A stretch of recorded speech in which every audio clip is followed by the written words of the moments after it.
Mesdames et messieurs, mes chers consoeurs, le bâtonnier Stéphane Campana.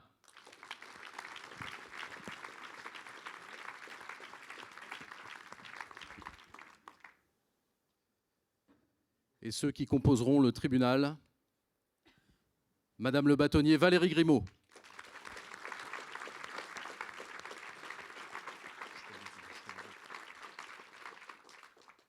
Madame le bâtonnier élu Stéphanie Chaboty.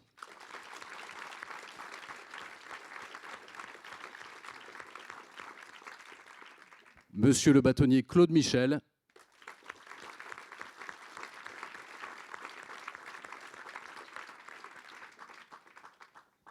Et enfin, mesdames et messieurs, je vous demande de faire un accueil très très chaleureux à monsieur le bâtonnier de l'Ordre des avocats du barreau de la Seine-Saint-Denis, monsieur Amine Ghenim.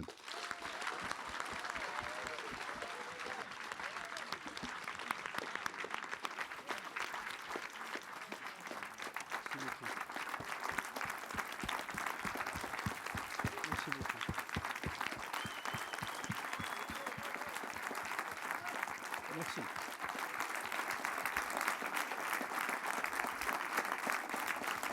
Merci beaucoup.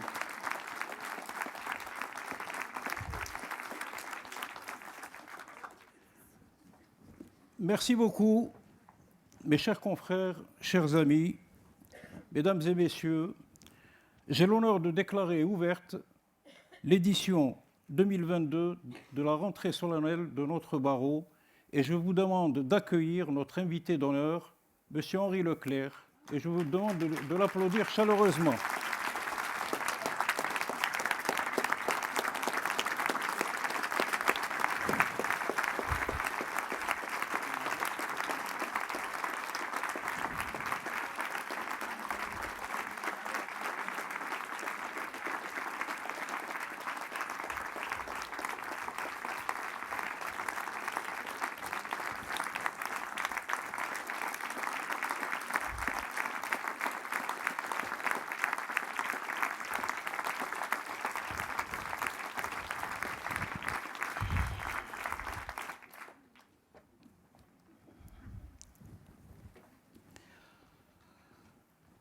Monsieur le député, Madame la présidente de la Cour administrative d'appel de Paris, Monsieur le président du tribunal judiciaire de Bobigny, représentant par ailleurs Monsieur le premier président de la Cour d'appel de Paris, Monsieur le secrétaire général du parquet, représentant aujourd'hui Monsieur le procureur général de Paris, Monsieur le procureur de la République du tribunal judiciaire de Bobigny, Madame la directrice de greffe de ce même tribunal, Monsieur le président du tribunal de commerce de Bobigny, Monsieur le président du conseil des prud'hommes de Bobigny, Monsieur le président de la conférence des bâtonniers, Madame la vice-présidente du Conseil national des barreaux, Madame l'ancienne présidente du Conseil national des barreaux, Mesdames et Messieurs les membres du Conseil national des barreaux et du bureau de la conférence, Madame la bâtonnière de Paris, Monsieur le vice-bâtonnier de Paris, Mesdames et Messieurs les bâtonniers de la conférence des 100 et de la conférence des barreaux d'Île-de-France, Monsieur le président de la conférence d'Île-de-France, Monsieur le président de l'UNCA, Madame la présidente de la section de Bobigny du syndicat des avocats, du syndicat de la magistrature. Le lapsus était révélateur, j'avais compris. Mes chers confrères, mesdames et messieurs, cette rentrée solennelle du barreau de la Seine-Saint-Denis coïncide avec la célébration de son cinquantenaire et celui de notre juridiction, démontrant ainsi leur sort immédiatement lié, 50 ans, l'âge d'une maturité qui a dépassé les doutes pour poser ses choix et justifier ses exigences. Monsieur le bâtonnier Claude Michel, cette rentrée vous accueille avec reconnaissance. Vous qui, en 1972, avec 27 autres avocats audacieux, pleins d'ambition, avez fondé ce barreau, avec notamment certains de nos confrères, je n'en citerai que certains bien évidemment, Baudy de Géé, Jean-Claude Bourgeoiset, Pigné, Tessonnière, Vilque, Marie-Françoise Cornetti, Philippe Hébert, François Roux et tellement d'autres. Vous l'avez fait, cher Claude, en décidant qu'ici les avocats offriraient de la qualité quoi qu'il en coûte. Mais cette expression avait autrefois une autre signification, vous l'avez compris. Vous l'avez fait en décidant qu'ici la solidarité serait le ciment d'une profession, même si elle est par essence libérale. Vous l'avez fait parce qu'ici l'intelligence et l'esprit collectif permettraient de créer ce que d'autres avaient les moyens de s'offrir. Vous l'avez rêvé, vous l'avez fait, et nous vous serons éternellement reconnaissants, et tellement reconnaissants, pardon. Vous étiez convaincus que sur ce territoire, on peut tout oser, même la générosité. Et vous avez travaillé à cela avec talent, et je veux le dire avec passion. Vous n'avez pas compté vos heures, et les combats n'ont jamais été différés ni abandonnés. Équipe d'avocats pionniers d'horizons divers, artisans d'une pensée libre et souvent plurielle, vous avez mutualisé vos compétences pour imaginer un modèle d'exercice professionnel adapté à notre département. Sans vous, les systèmes de défense collective n'existeraient peut-être pas, mais vous nous avez transmis la culture du partage des connaissances et de la mutualisation des savoirs. C'est ici qu'est née la permanence pénale, imaginée par ce barreau et reprise depuis dans de nombreux autres, et au point d'avoir guidé plusieurs réformes sur l'aide juridictionnelle. Quelle était donc l'ambition qui guidait votre démarche? Celle d'assurer une défense de qualité, dans l'urgence, mais de qualité. Une formation efficace des avocats tout en les protégeant de la précarité. C'est ici encore qu'a été créé, c'est en Seine-Saint-Denis qu'a été créé le premier groupe d'avocats dédié à la défense des mineurs. Et c'est à vous également, monsieur le bâtonnier, et à ceux qui avaient créé ce barreau que nous le devons. Ce barreau singulier, ce sont aujourd'hui 630 avocats, dont 500 pour exécuter les missions de défense d'urgence, d'aide juridictionnelle de la 2e juridiction de France et au prix de structures professionnelles moins confortables qu'ailleurs. Notre barreau et notre département ne correspondent pas, et je le dis avec beaucoup de force, à la présentation souvent caricaturale qui en est faite, guidée davantage par la recherche du spectaculaire que par un travail d'analyse sérieux et de fond. Notre barreau est attaché à un territoire qui concentre des populations souvent précaires, certes, mais qui recèle un incroyable potentiel de talent, de richesse, d'intelligence collective, d'esprit d'initiative et de créativité. C'est de ce département que sont issus Paul Éluard ou encore, pour être dans l'actualité, Kylian Mbappé. Nous sommes donc légitimes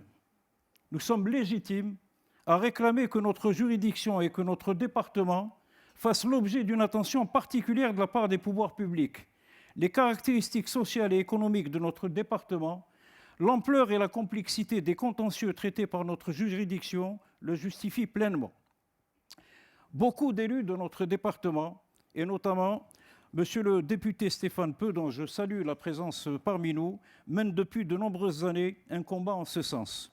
Sachez que notre barreau sera toujours en cela à vos côtés, dans l'intérêt des justiciables et des habitants de la Seine-Saint-Denis. Nous avons hérité d'un barreau construit sur des valeurs d'indépendance, de défense sans concession des droits fondamentaux, ici où se concentrent toutes les misères. Barreau combatif, toujours réactif quand il s'agit de veiller au strict respect des droits de la défense. Barreau tolérant, convivial, parfois turbulent, mais toujours chaleureux. N'oublions jamais notre attachement à la liberté qui nous conduit à être solidaires avec tous ceux que l'exercice de la profession d'avocat met encore aujourd'hui en danger de mort. Ici, nous savons que pour défendre, et même pour juger, des hommes et des femmes risquent encore dans de nombreux pays leur vie et celle de leurs proches. Notre barreau n'a pas hésité, l'année dernière, à accueillir M. le bâtonnier de Kaboul et sa famille menacés par les talibans.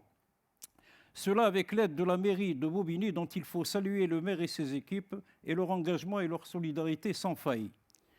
Avocats et juges turcs, iraniens, russes, afghans, et la liste est malheureusement encore longue, nous mesurons notre responsabilité à votre égard à ne rien céder, à ne pas répugner à aucun moment sur le combat pour garantir le droit à un procès équitable et à l'accès à tous à la justice.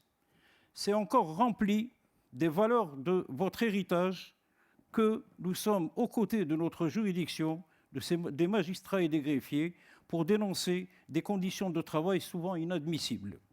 C'est aussi ensemble que nous affrontons depuis des années des réformes inadaptées, mises en œuvre le plus souvent dans une totale impréparation, sans moyens humains adéquats et à travers une dématérialisation des plus approximatives.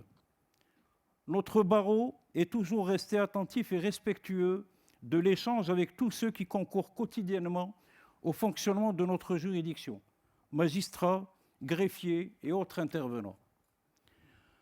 Je tenais à ce titre à vous remercier, Monsieur le Président, Monsieur le Procureur, et je le fais de la façon la plus solennelle, me féliciter de nos échanges pour vos efforts constructifs d'écoute et de recherche de solutions concertées. Vous avez mesuré qu'en Seine-Saint-Denis, rien n'est possible si nous n'appuyons pas tous nos doigts sur les fuites. C'est également une caricature puisque nous sommes parfois réduits à un tribunal où nous avons des fuites d'eau quand il pleut. Bien. Nous n'avons pas toujours été d'accord et surtout, mais cela est tout à fait normal puisque notre rôle et nos places respectives dans l'institution ne sont pas les mêmes.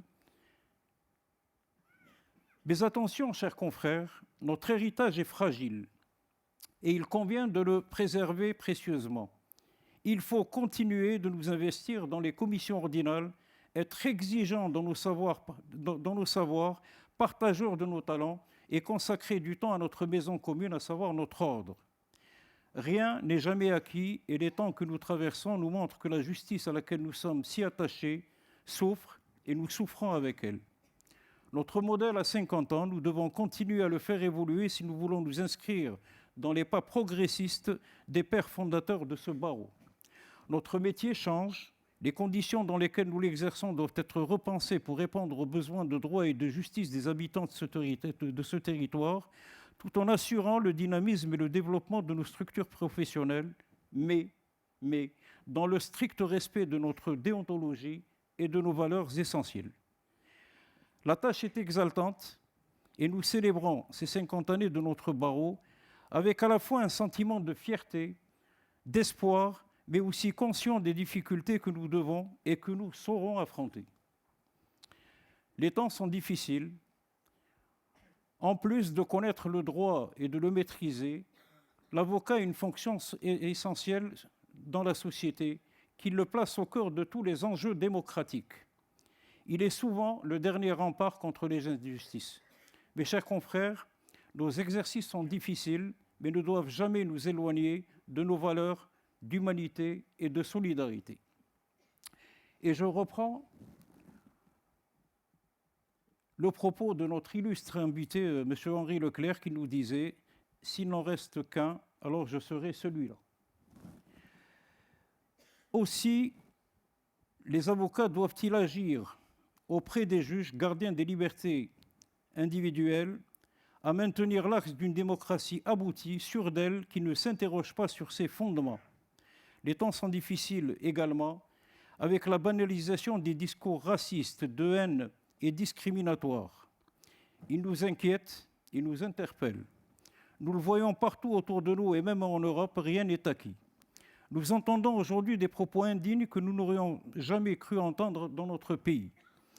Je voudrais à ce titre saluer, au nom de mon barreau, l'engagement de nos confrères de Toulon et d'Aix-en-Provence qui ont assuré dans des conditions difficiles la défense des naufragés débarqués par l'océan Viking.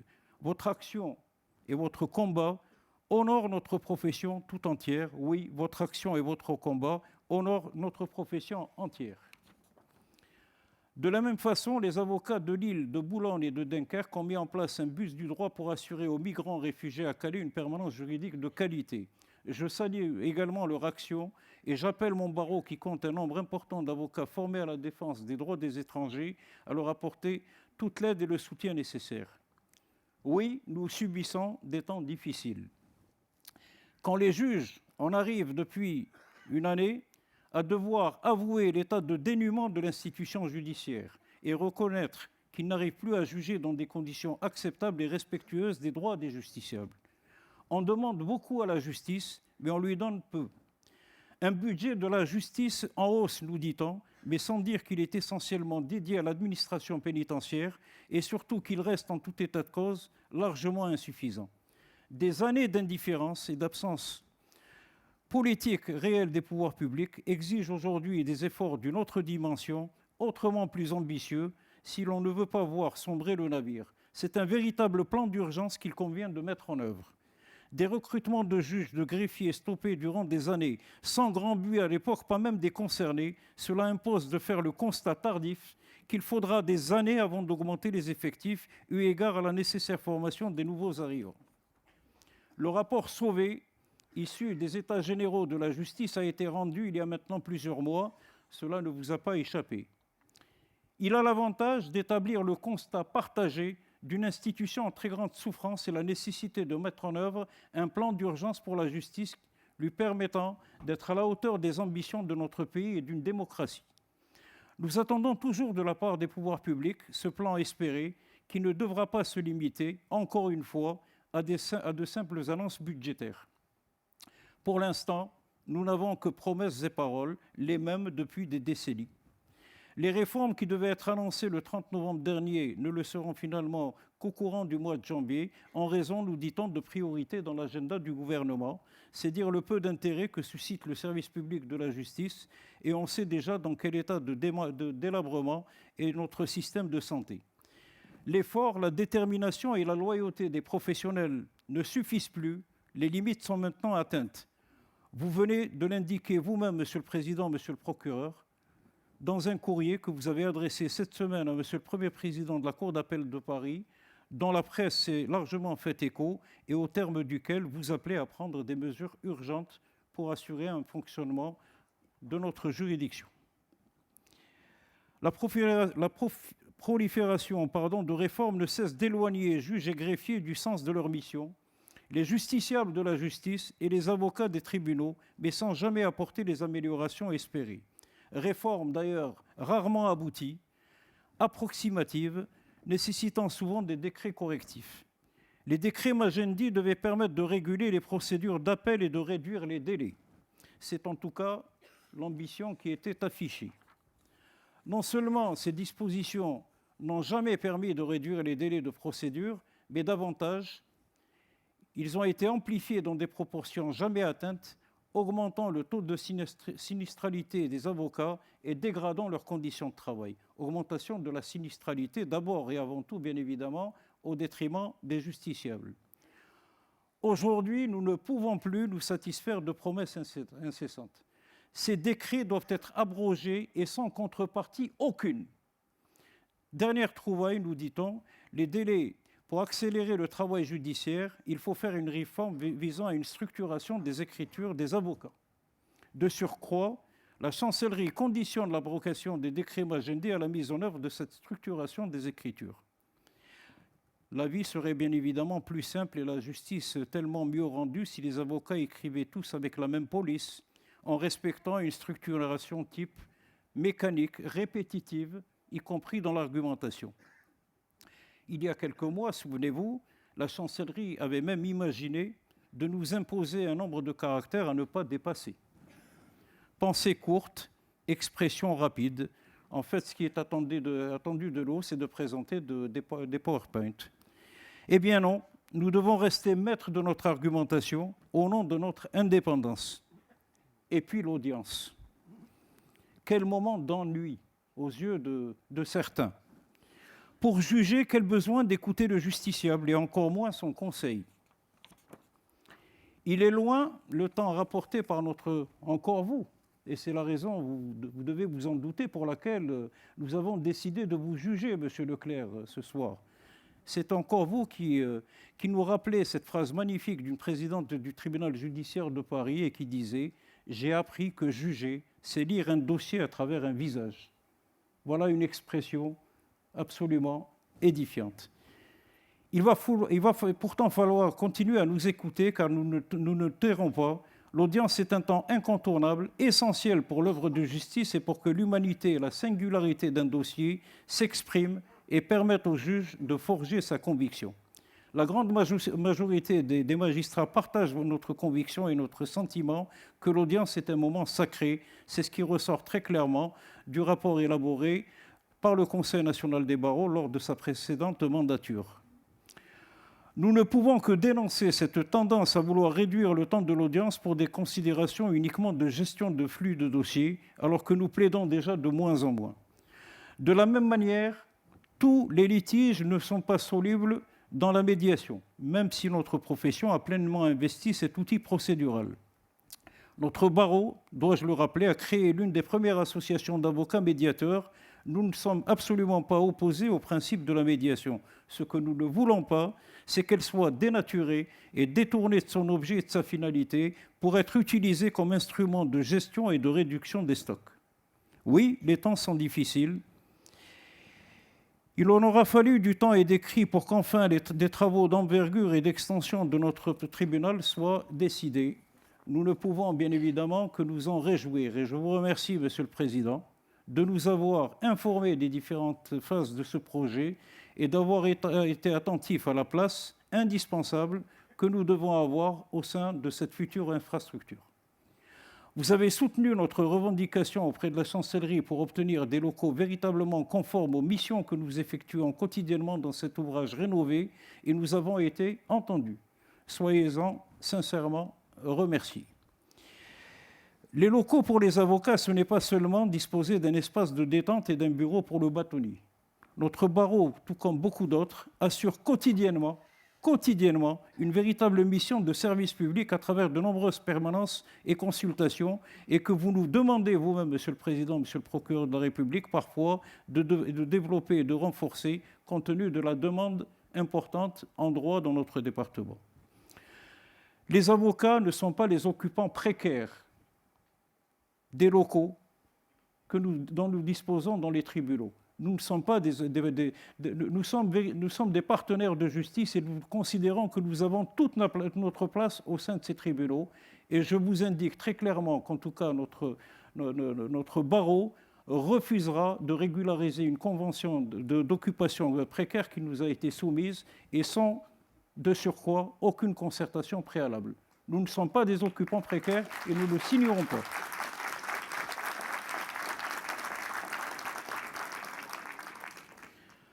La question des infrastructures des lieux de justice est éminemment politique. Derrière les choix architecturaux, il y a souvent des choix politiques. Les avocats, je le disais il y a un instant, ne sont pas des invités dans les palais de justice et les justiciables non plus du reste. Aussi, nous resterons vigilants et veillerons à ce qu'il soit tenu compte des particularités et spécificités de notre département dans la réalisation de ce projet ambitieux. Ici, en Seine-Saint-Denis, l'accueil des justiciables ne peut pas être conçu comme ailleurs, et encore moins à la seule lumière des schémas directeurs de l'Agence publique pour l'immobilier de la justice. Nous ne voulons pas d'un tribunal bunkérisé. Nous voulons d'un tribunal ouvert aux justiciables, à leur écoute, à leur service, où la circulation et l'accès des avocats ne sont pas limités par l'utilisation de multiples digicodes et badges.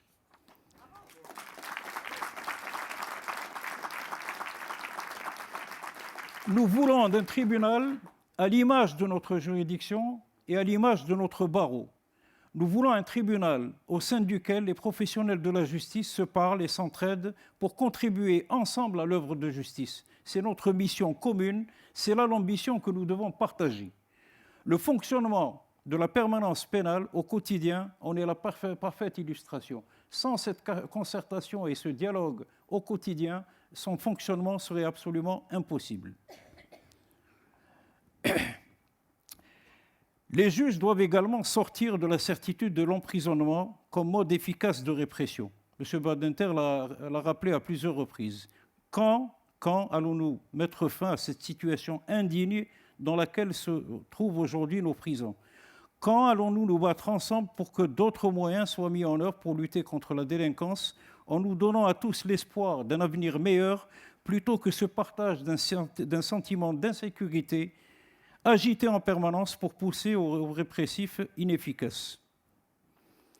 Le secret professionnel. Le combat pour un secret professionnel total, absolu et en toute matière doit être poursuivi. nous ne pouvons nous satisfaire des dispositions issues de la loi pour la confiance sur la justice. Et vous l'avez rappelé tout à fait récemment, monsieur le vice-bâtonnier de Paris.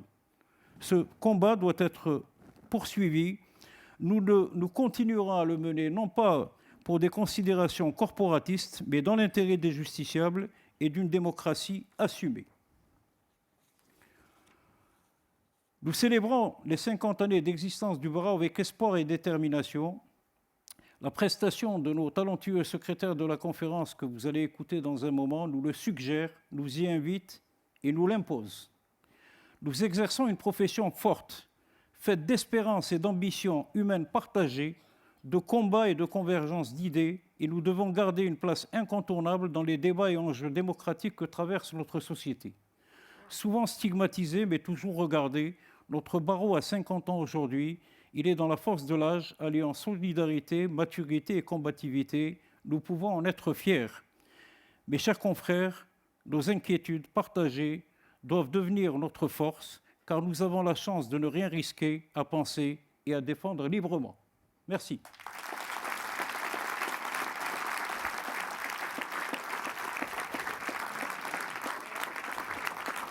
Merci beaucoup.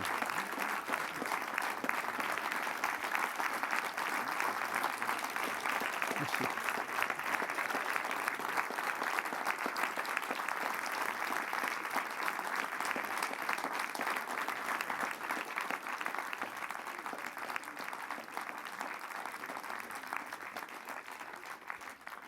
Je vous remercie.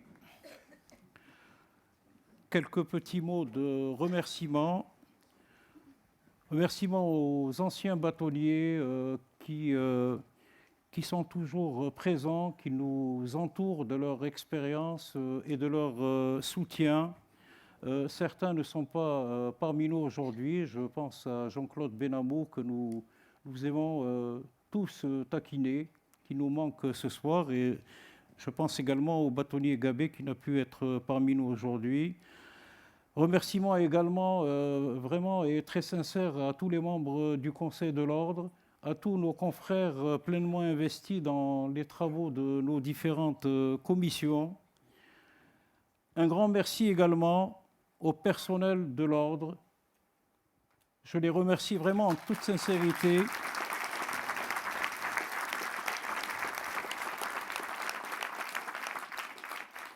Et je vais citer leurs prénoms parce qu'ils le méritent véritablement, parce qu'ils nous servent au quotidien. Ils sont d'un dévouement absolument incroyable.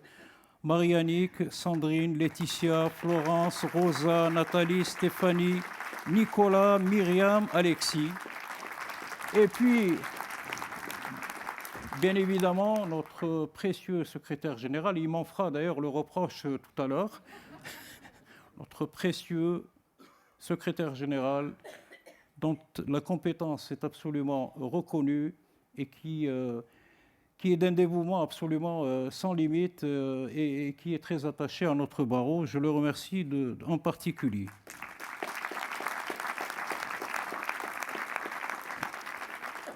Un petit mot à titre personnel, on m'a dit que je pouvais le faire, donc petite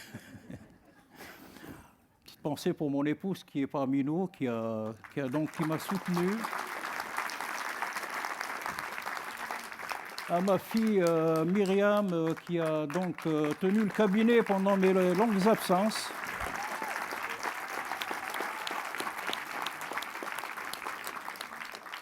À une autre personne qui est dans la salle, qui m'en fera également le reproche, parce que je la sais d'une grande modestie. Je vais citer Béatrice Voss, qui a beaucoup compté dans mon parcours professionnel et qui compte également beaucoup, y compris pour ma famille.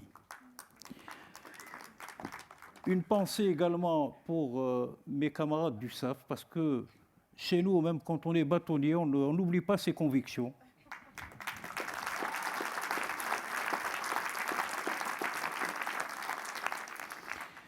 Et je voudrais donc, avant de clôturer cette rentrée solennelle, avoir une pensée pour ceux de nos confrères qui nous ont quittés depuis la précédente édition de 2018. François Brault, M. le bâtonnier Charles Bourrian, Jean-Michel Bartolo, Issa Hamama, Sandrine Belligot. Et également, j'ai une pensée pour Madame Éliane Dupré, qui a été notre secrétaire générale pendant près de 30 années.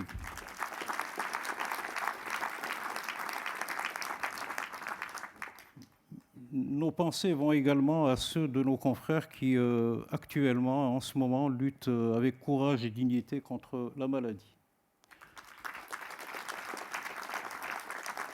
Je vous remercie et nous allons donc entamer le procès de M. Leclerc.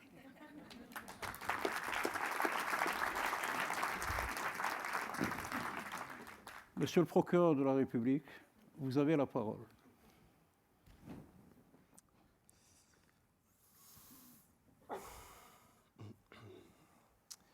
J'étais tranquille ce samedi 10 décembre, journée internationale des droits de l'homme.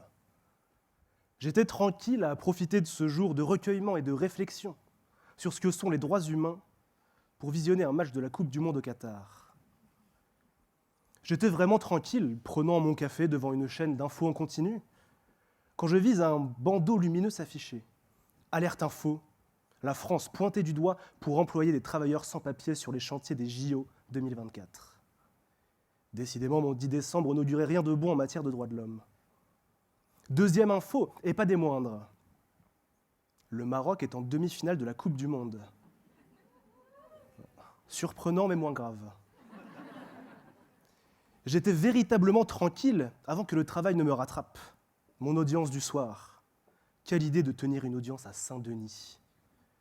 J'ai le choix entre le RERB, en grève un jour sur 2, encore un droit fondamental qui va fondamentalement contre mes intérêts, ou la voiture, en passant par Porte de la Chapelle, hotspot des droits de l'homme s'il en est. Arrivé dans ce tribunal, je n'étais plus tranquille, car face à moi, dans son box, malheureusement non vitré, se tenait un avocat des droits de l'homme. J'ai alors compris que je ne pouvais pas fuir, et que cette journée marquerait l'avènement, ou le crépuscule, de ce que l'on appelle, à tort ou à raison, les droits de l'homme, et que ce procès en était le véritable point de bascule. Monsieur le Président, Mesdames et Messieurs de la Cour, Mesdames et Messieurs les jurés, c'est une chance d'avoir un jury populaire, profitez-en, ça ne saurait durer.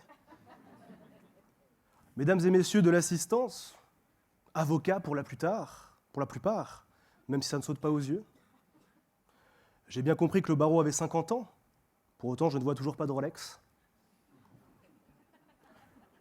Ce n'est pas tous les jours que nous avons à statuer sur un dossier qui met en question les fondements de l'état de droit, la stabilité de l'ordre social et la survie de la France éternelle.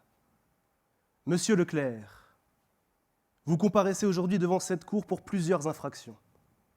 Il vous est fait grief depuis 1955, en tout cas sur le territoire national et depuis temps n'en portant pas prescription, d'avoir porté atteinte à la sûreté de l'État, d'avoir appelé à l'insurrection, d'avoir participé à un trafic de droits en bande organisée, et surtout, monsieur Leclerc, vous comparaissez pour gauchisme aggravé. Oui, cette infraction existe. Elle a été créée par la loi séparatisme. Il fallait la lire jusqu'au bout, cette brillante loi. Je préfère être transparent. J'ai tout appris de monsieur le procureur Éric Mathey, qui a lui-même tout appris de Fouquier-Tinville, accusateur public du tribunal révolutionnaire. Comme monsieur Mathey a l'habitude de dire, là où je requiers, nombreuses seront les victimes. Oui, on peut le dire, vous êtes mal barré, citoyen Leclerc. Et de surcroît, vous avez désigné Maître Haïdara comme conseil. N'est-ce pas là déjà une forme d'aveu? Vous l'avez très certainement payé, et cher d'ailleurs, en amont de cette audience. Vous le paierez encore plus cher à la fin de celle-ci. De but en blanc, je vous le dis, j'aurais aimé vous défendre, car j'aime les causes perdues. Je les trouve romantiques. Malheureusement, les consignes émanant de la chancellerie m'encouragent, et même m'obligent, à une particulière sévérité envers les militants de votre espèce. Je ne suis malheureusement que l'avocat général, l'avocat du parquet que mes dents rayent, et ma seule échappatoire est de promener mon spleen de parc-mètre, si on peut dire, dans les méandres de mon imagination de révolté. Citoyen Leclerc, les charges sont lourdes. Je me suis plongé dans votre carrière afin d'en dégager les éléments constitutifs de l'infraction de gauchisme aggravé, et je dois dire que je ne suis pas rentré bredouille. Vous avez commis un ouvrage au titre léger, La parole et l'action directe, et non pas l'action française, cela va de soi. En revanche, ce qui est explicite, c'est le sous-titre de ce brûlot, Itinéraire d'un avocat militant. Et c'est bien là tout le problème. Vous militez. Vous ne vous êtes pas contenté d'avoir des idéaux, certes grotesques mais inoffensifs. Vous avez tenté de dénouer le pacte républicain et de promouvoir le désordre. Vous l'avouez dans votre odieux récit, page 46.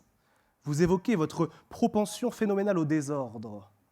Et n'essayez pas de nous faire croire que vous évoquiez le classement de dossiers lors de votre premier stage chez un avoué.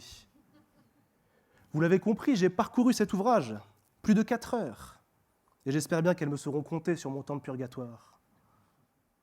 Tel l'esclave Furcy, cherchant à revendiquer sa liberté par des moyens légaux, vous embrassez la carrière d'avocat pour mener à bien votre sombre dessein, cherchant à masquer votre réelle volonté d'émeutier derrière l'habit de l'homme de loi. Au cours de votre carrière, vous avez démontré à de nombreuses reprises votre talent d'agitateur et votre goût de la provocation et du désordre. Et je ne parle même pas du fond des dossiers dont vous avez eu la charge. Je parle de vous, l'avocat dont l'automobile finit à la fourrière en pleine période d'assises, en raison d'un stationnement gênant aux abords du tribunal de Bobigny. Nos archives ne mentent jamais. Vous, l'avocat polisson, qui descendait en douce de la très feutrée 17e chambre à Paris, avec ses camarades les ténors, pour plaider au flagrant délit, afin de retrouver l'odeur de la poudre. Vous osez quitter la chambre où l'on met 2 heures pour disséquer un mot, alors qu'en bas, en 2 heures, on distribue 8 mandats de dépôt. Encore vous, qui intimidez un pauvre magistrat de ces mêmes flagrants délits lors de vos épisodes de défense massive, comme on dit. Un magistrat qui renonce à prendre le dossier et relaxe votre client avant même de vous avoir laissé plaider, de peur de se retrouver sous votre emprise. Vous avez été, depuis 1955, année de votre prestation de serment, de tous les troubles, de tous les désordres, de toutes les émeutes.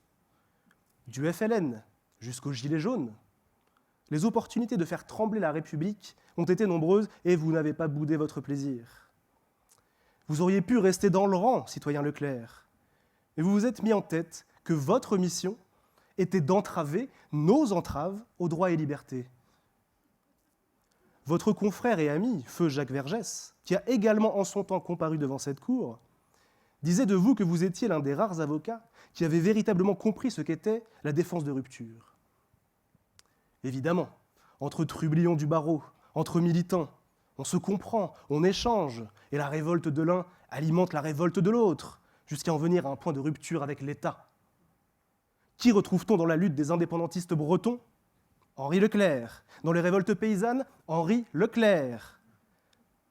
Dans les émeutes en Guadeloupe, Henri Leclerc. Dans une manifestation pour la légalisation du cannabis, Pascal Bougier, mais ce n'est pas le même dossier. Ah, je vois que vous êtes également intervenu dans l'affaire Omar Haddad, évidemment. Ah, partie civile cette fois. Ah bah voilà. Vous voyez quand vous y mettez un peu du vôtre, on pourrait s'entendre, on n'est pas si différents. Vous auriez pu prendre exemple sur votre jeune confrère, qui a su changer de posture au moment opportun et devenir garde des Sceaux. Vous avez fréquenté des éminentes personnalités politiques, je pense à Michel Rocard.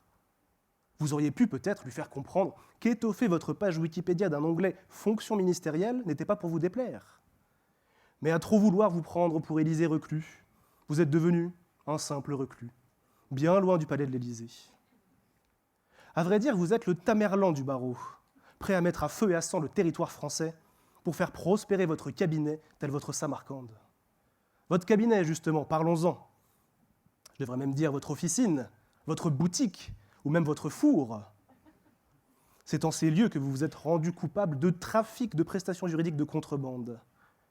Dans votre quête de radicalité, vous avez installé votre cabinet dans le 18e arrondissement de Paris, boulevard Ornano, une véritable no-go zone. Pourquoi pas dans le 93 tant qu'on y est ? N'oubliez pas que vous appartenez à une profession pluricentenaire.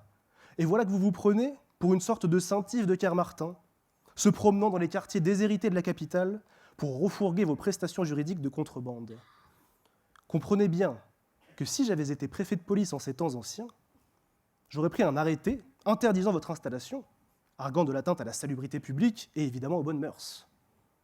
Vous le savez, nombreux sont ceux de vos confrères qui ont souhaité défendre les malheureux, ceux qui ne sont rien. Mais ils ont eu la délicatesse de le faire depuis des immeubles haussmanniens des 7e et 8e arrondissements. Déjà par intérêt pédagogique pour les clients, qu'ils apprennent ce qu'est une moulure au plafond, mais également un ascenseur en état de marche. En réalité, vous avez fait vôtre l'adage du poète qui disait « À chacun sa banlieue, la mienne je l'aime, et elle s'appelle le 18e ». Citoyen Leclerc, vos méthodes sont bien connues. Première consultation gratos, le client est fidélisé. Vous disposiez d'une belle bande de rabatteurs, arpentant le 18e de Barbès à Clignancourt, proposant aux badauds de la petite consulte bon marché, de la pure correctionnelle, des aménagements de peine bien viscères, même des assises pour les gros profils et du droit de la presse pour les mondains. Pendant des années, vous avez géré ce four, en étant à la fois le gérant, le banquier, le rechargeur, mais aussi et surtout le vendeur. Connu sous l'alias Henri le bicraveur du 18, vous avez pendant 20 ans fait prospérer votre affaire sans jamais être inquiété. Mais les griffes de la justice étatique finissent toujours par se resserrer sur les agitateurs de votre espèce, et ce avec la plus grande des sévérités. Votre conseil, maître Haïdara, a eu beau jeu de déposer in limine litis des conclusions de nullité relatives à cette procédure, arguant que votre interpellation aurait été irrégulière pour des raisons qui m'échappent. Soit. Monsieur le Président fera preuve d'une grande sagacité quand il écartera ses prétentions grotesques. Faisons simple, Monsieur le Président, comme d'habitude, joint l'incident au fond et s'en tape.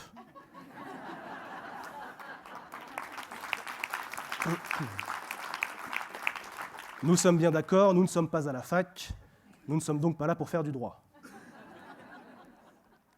Suite à cette interpellation, vous avez été placé en garde à vue.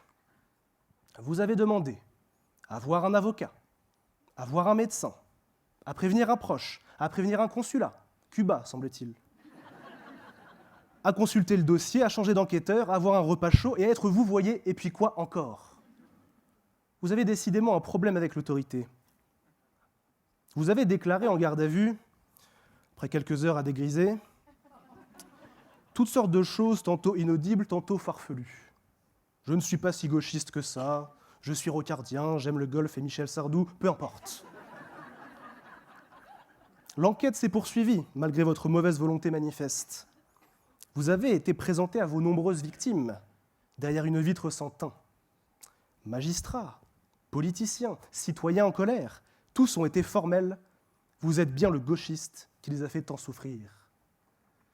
Nous avons également envoyé un équipage à votre domicile, voir un peu ce qui se cache dans l'antre du Tchéguévorien du 9 de Sud.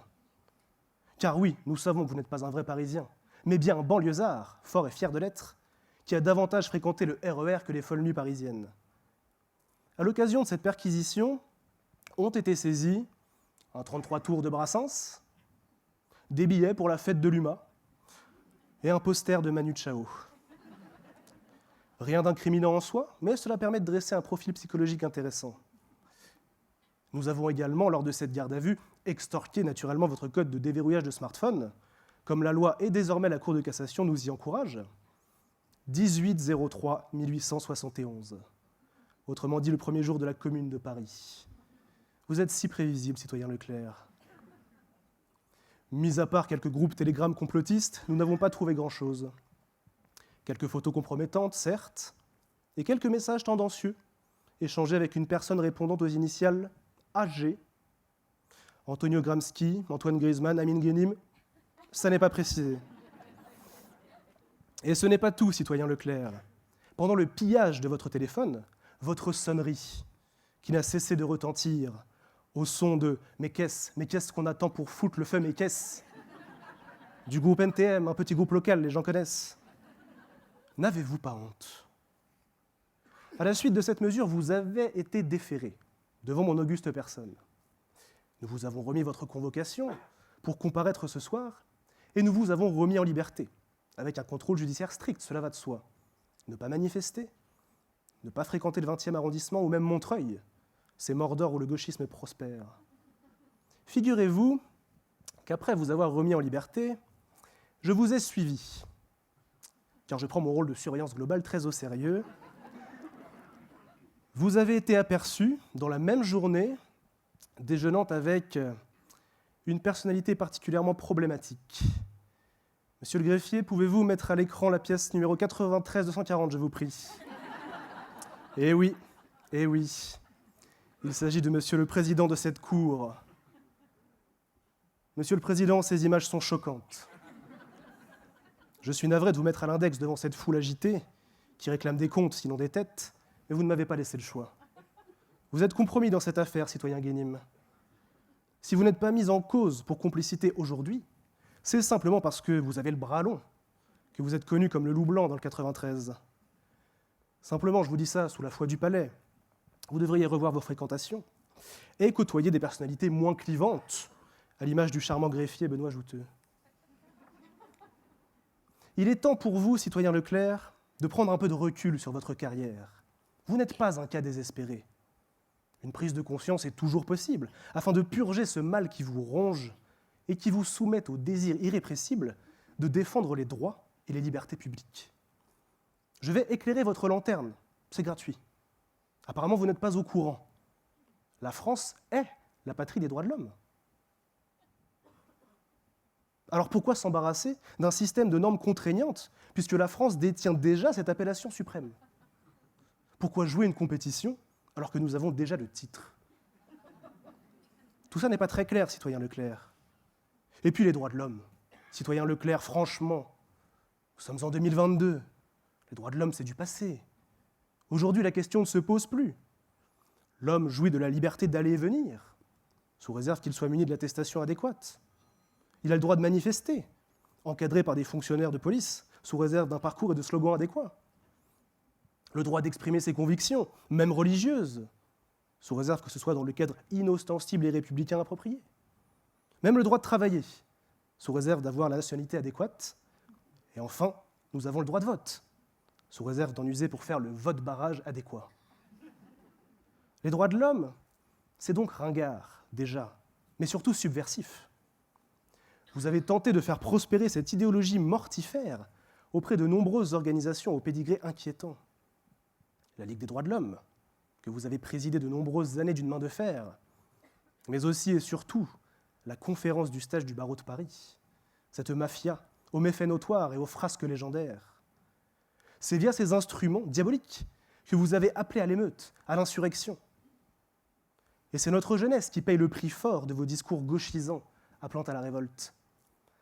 La Cour se souvient, monsieur Leclerc, de ce jeune homme naïf qui y comparaissait ici même il y a 4 ans, pris au piège des gourous de la révolte dans votre genre, et qui s'est engagé dans une voie politique aux conséquences dramatiques. Benoît H., petit ange parti trop tôt. Citoyen Leclerc, nous vous avons surveillé, nous allons vous punir. Un procureur, c'est fait pour procurer, du plaisir parfois, mais surtout de la peine. Votre culpabilité, citoyen Leclerc, elle est parfaitement établie. Oui, vous représentez une menace pour la sûreté de l'État. Oui, vous appelez à l'insurrection contre l'ordre établi. Oui, vous pratiquez le trafic de droits en bande organisée. Et oui, plus largement, vous êtes un gauchiste. Néanmoins, je ne souhaite pas que vous soyez envoyé là où les droits freinent, où rien ne fleurit, où on enterre les hommes, là où on perd du poids si facilement, jusqu'à y perdre la santé. Non, je ne souhaite pas votre incarcération. On n'a pas encore créé les QEG, quartiers d'évaluation du gauchisme. Pas encore. Et je ne voudrais pas que, mêlé à la population générale de la prison, vous ne prêchiez Proudhon, Bakounine, Marx, Poutou. Peu importe la chapelle sulfureuse à laquelle vous vous apparentez, et que vous fassiez entrer du plus indigent au plus col blanc des détenus dans votre lutte pour le droit et les libertés publiques. Ainsi, pour vous, je requiers une peine mixte, hybride, chelou. Tout d'abord, premièrement, je requiers que vous soyez condamné au versement d'une amende de 300 €. Une fortune pour un avocat à la retraite, j'en ai conscience. Mais il s'agit tout simplement des bénéfices tirés de la vente de votre ouvrage.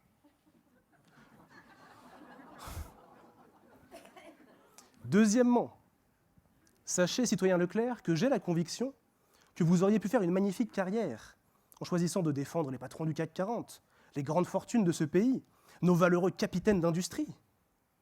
Étant donné que je mets un point d'honneur à ce que ces audiences soient pédagogiques, vous êtes encore jeune, je pense à votre avenir, votre réinsertion, je requiers, en guise de peine complémentaire, que vous exécutiez un stage pour apprendre un petit peu le sens du commerce auprès des meilleurs commerçants de Saint-Ouen.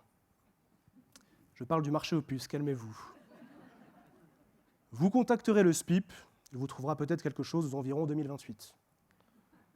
Également, en complément de ce petit stage de troisième, je requiers que vous soyez, pour une durée de 2 ans, assigné à résidence, dans une résidence que je vais fixer, et qui sera fixée à Versailles. Ainsi, vous comprendrez, peut-être une bonne fois pour toutes, que même contre la volonté commune, en 1871 comme en 2022, les Versaillais gagnent toujours. Pour terminer, si jamais un jour vous songiez à rechausser vos crampons d'avocat militant et à porter la robe à nouveau, n'hésitez pas à frapper à la porte du barreau militant de Bobigny.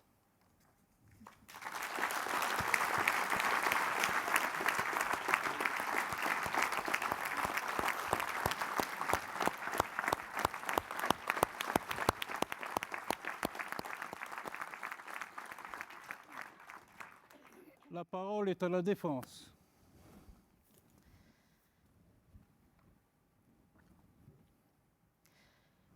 Monsieur le Président, Mesdames et Messieurs de la Cour, Mesdames et Messieurs les jurés, cher public, nous vivons dans une époque étrange, une époque faite d'inconstance, d'ambiguïté, d'incertitude, de doute. Y a-t-il de la vie sur Mars ? Nos arrière-petits-enfants survivront-ils à ce désastre climatique ?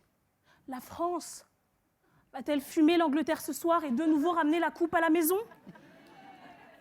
Est-ce qu'une possible relation amoureuse a existé entre Bolloré et Cyril Hanouna ? Certains de nos ministres ont-ils hérité de la cape d'invisibilité d'Harry Potter, leur permettant sans cesse d'échapper à des poursuites judiciaires ? Est-ce que mon client, Henri Leclerc, a un compte Netflix ? Aurais-je un jour droit à une retraite décente ?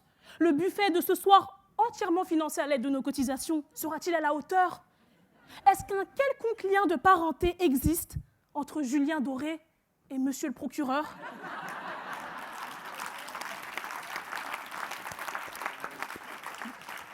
Et surtout, la question que nous nous sommes toutes et tous posée au moins une fois dans cette salle, vais-je un jour recevoir mes AFM de la 16e chambre correctionnelle ?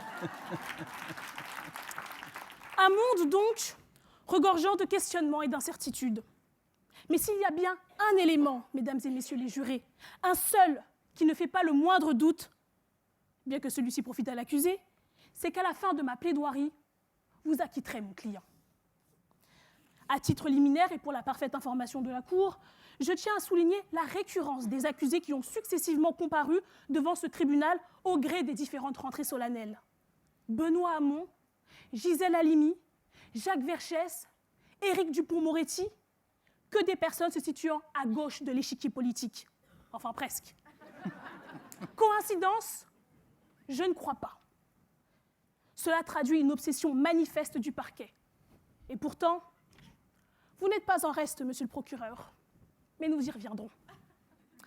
Il est fort à parier que lors de la prochaine rentrée solennelle, monsieur Jean-Luc Mélenchon, ou pire, Philippe Poutou, se tiennent à cette barre. Ne vous laissez pas avoir, mesdames et messieurs les jurés. Ceci n'est pas le procès de la gauche, mais bel et bien celui de mon client. Ceci étant dit, entrons dans le vif du sujet. J'ai écouté avec la plus grande attention, monsieur le procureur, vos réquisitions à l'encontre de mon client. Et cela m'a rappelé une des leçons qu'il a appris de son mentor, le confrère Renaud. Méfiez-vous des violoncelles, leur son est beau, mais leur ventre est creux. il est inconvenant de votre part de parler de respect des droits lorsqu'on voit à quel point cette procédure a été bâclée. C'est pourquoi je soulève in limine litis plusieurs nullités. Dans l'ordre chronologique, la perquisition. Au-delà des éléments, je l'avoue embarrassants, retrouvés chez mon client, Manu Chao, sérieusement? Cette perquisition s'est faite en l'absence de monsieur le bâtonnier qui, à l'époque, préférait faire des haka devant le palais. Et ce, en violation de l'article 56.1 du Code de procédure pénale. Concernant la garde à vue, dois-je vous rappeler, monsieur le procureur, que je n'ai pu assister aux 30 premières minutes de l'audition en raison de la fouille au corps poussée, si ce n'est profonde, que je subissais à l'entrée du commissariat. Et que les 30 minutes restantes se sont déroulées en l'absence de l'interprète en langue gauchois. Je vois que, comme d'habitude, mes observations envoyées à permanence.gav.pr.tj-bobigny@justice.fr ont été utiles. Le tapissage. Vous souhaitez vraiment qu'on évoque le tapissage, monsieur le procureur? Cette parade, que dis-je, cette mascarade d'identification, lors de laquelle mon client était aux côtés de l'interprète en langue ourdou et Omar Sy. Pitié, monsieur le procureur. Le déferrement. Parlons-en du déferrement. Vous brandissez cette photographie tel un renard, mettant en doute l'intégrité de notre cher président Guénim, et ce, sans même utiliser un filtre. Mais vous omettez ce qu'il s'est passé à l'issue de ce déferment. Monsieur le greffier, merci de bien vouloir afficher la pièce 93-240-1, s'il vous plaît. Je pense que tout un chacun dans cette salle est à même de reconnaître cette chevelure flamboyante. L'obsession de monsieur le procureur pour mon client suffit à mettre en doute son impartialité dans le dossier. Et pour finir, mon client a été sauvagement malmené par les forces de l'ordre. Il m'indiquait, juste avant l'audience, avoir dû, je m'en excuse d'avance, monsieur Leclerc, d'avoir à révéler cette humiliation dont vous avez fait l'objet. Mais la Cour, le monde, a besoin de savoir.